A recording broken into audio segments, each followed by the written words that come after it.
வணக்கம் ஃப்ரெண்ட்ஸ், இது நம்ம சேனல் பிரணேஷ் மம்மி. இன்றைக்கி வந்து நம்ம வீடியோவில் நம்ம இதை பற்றி பார்க்க போகிறோம் அப்படின்னா 8 மந்த்ஸ்லேருந்து எல்லா வயசு குழந்தைங்களுக்குமான ஒரு super healthy wait gaining baby food recipe.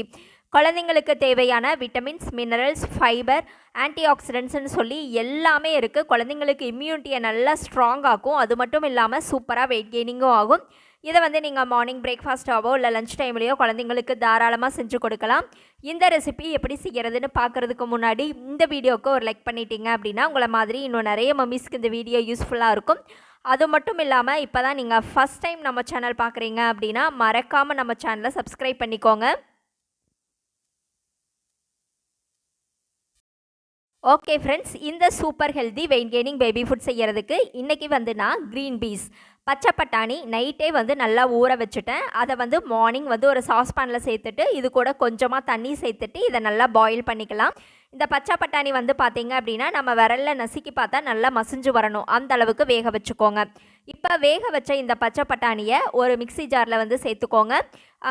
இதை வந்து மிக்சி ஜாரில் சேர்த்துட்டு இது கூடவே நான் வந்து இன்றைக்கி 2 டேட்ஸ் வந்து எடுத்திருக்கேன். உள்ளே இருக்கிற விதையெல்லாம் எடுத்துக்கோங்க, முடிஞ்சால் மேலே இருக்கிற அந்த தோலையும் எடுத்துருங்க.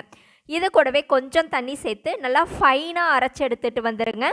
க்ரீன் பீஸ் இந்த பியூரி வந்து பார்த்திங்க அப்படின்னா இந்த கன்சிஸ்டன்சியில் இருக்கணும், நல்லா ஃபைனாக அரைச்சிருக்கணும்.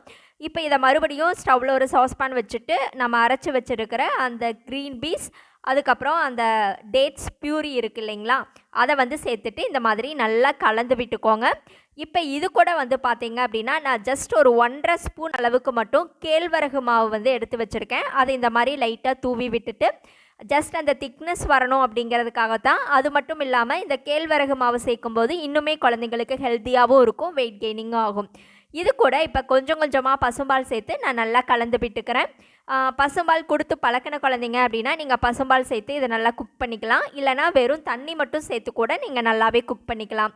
இதில் டேட்ஸ் வந்து நம்ம ஸ்வீட்டுக்காக சேர்த்துருக்கிறதுனால நீங்கள் எக்ஸ்ட்ரா ஸ்வீட் சேர்க்க தேவையில்லை.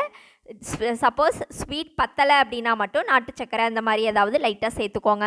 இப்போ கொஞ்சமாக நான் வந்து 1 டம்ளர் அளவுக்கு பால் சேர்த்துட்டு நமக்கு அந்த ராகி மாவு நல்லா வெந்து வரணும் இல்லையா, நல்லா வேக வச்சுக்கிறேன்.